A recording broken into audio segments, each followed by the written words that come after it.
ще ви покажем фактите, такива каквито ги видяхме вчера. За тези, които са с по-изтънчени сетива, някои следващите кадри, думи или физиономии могат да изглеждат вулгарни, затова или звънете на 088 10 93 и реагирайте, или си изключете телевизорите.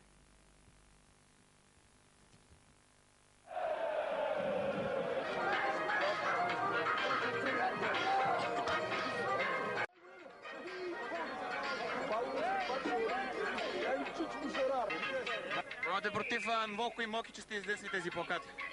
Не, просто против черните футболисти. Защо? Защото са черни. А? Защото са черни. Какво против него имаш? Защото са черни. Па как играят?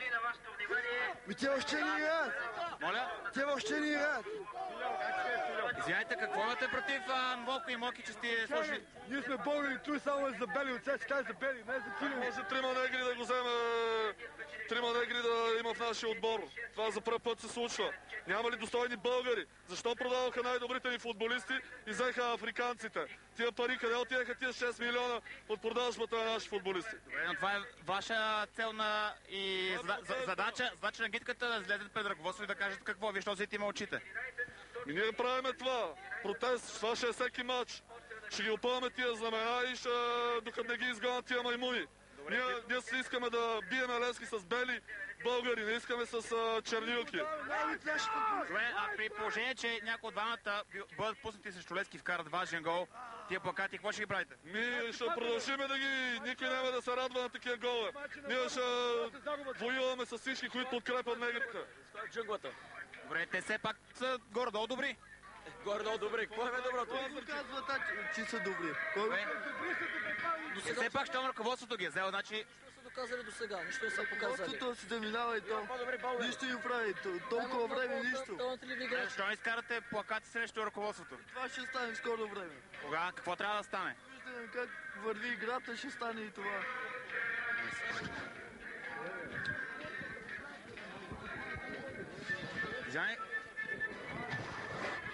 Знаете, какво имате против Нвоко и Моки, като сложи тези плакати тук? Всички са печки!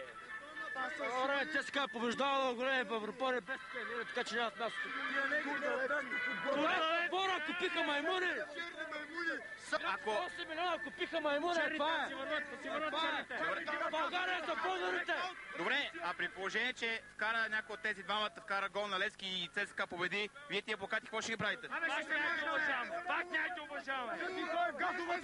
Ние ще го изгоним преди матча с Левски! Ръководството се възава винаги с А против ръководството нещо имате ли? За черните, да! Добре, защо нещо не изкарате на плакати против ръководството? Ами те черните си знаят за какво е! А ръководството става дума? Ами те ръководството и те си любо там! Страшно няма място за тия чернилки, да си ходят там в Африка, берат банани, маймуни, те са маймуни. Какво правят тук в нашия отбор? При нас не искаме такива печки. Не искаме бели футболисти да играят. По света има доста черни футболисти, както казват те, които играят. По света ли? В Сърбия няма нито един черен в първенството, нито един черен няма. Добре, преди време в Левски играше Сершо Фул, който беше доста добър. Те са говена, те си взимат там каквото искат, бе. Те са маймуни, всичките в Левски. Всичките в Левски са маймуни.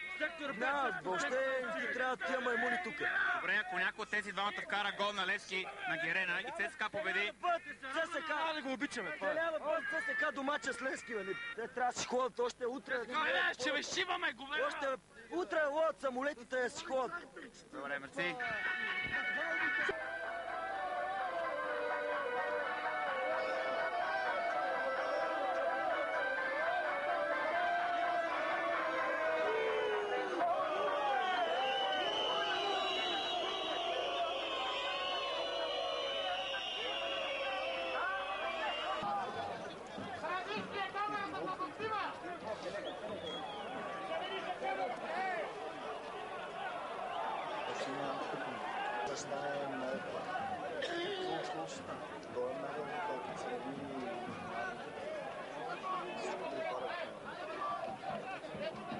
Кадрите на почивката на матча финансовия благодетел на червените, който с два бодигарда отиде в публиката и се опита да убеди агитката на ЦСКА, да махне плакатите.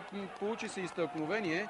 Имаше и проблеми с агитката, охраната на Васил Божков. Полицията, около 20 полицаи се намесиха. В суматохата отдалеч се виждаше лицето на Васил Божков, тъй че по-наблюдателните от вас могат да видят това, което се опита мажоритарният собственик на Червения клуб да въдвори като ред и отношение.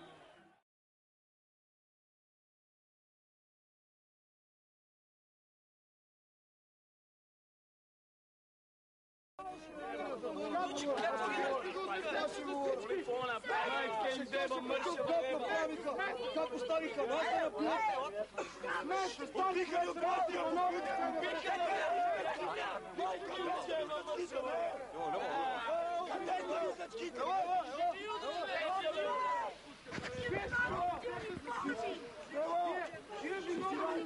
Какво стана? Ела, разкажи. Ама какво стана? Ела.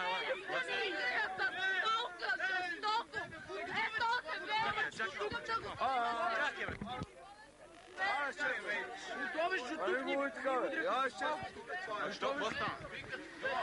Нищо не стана, да затворим вратата ми е така, защото колкото и да снимате, колкото и да показвате, евреите ще го съкръщават и ще го правят така, че да... Чакай малко, ела. Скапаните жингета всичко правят, Любо. Ще може аз. Вижте, снимайте някой има ли значка?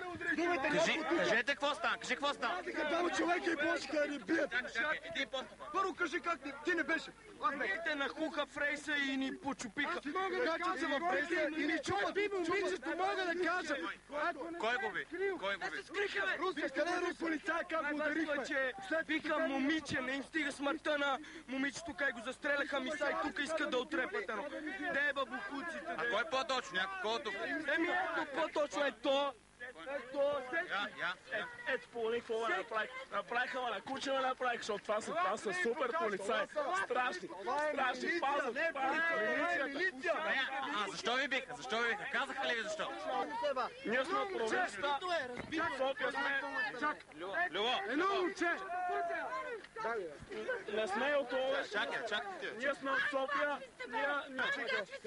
Пребиха това момиче го пребиха от бой. Смазаха го. Още едно момиче. Знаете какво? Заврете си тази телевизия в задника, защото скапаните полицаи, колкото пъти да ни бият, толкова пъти всичко ще излиза в тяхна полза.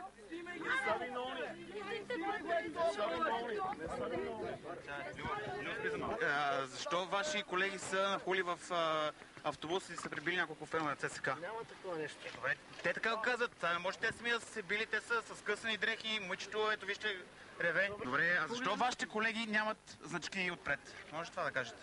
Значки, който има. Всичките полицаи... Никой няма, ето ваши колеги има значка, а другите няма значки. Защо е така? Не мога да ви кажа.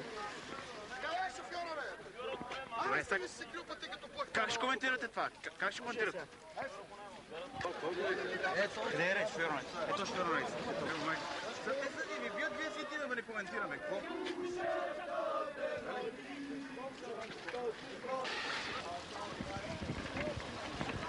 Снимайте ги,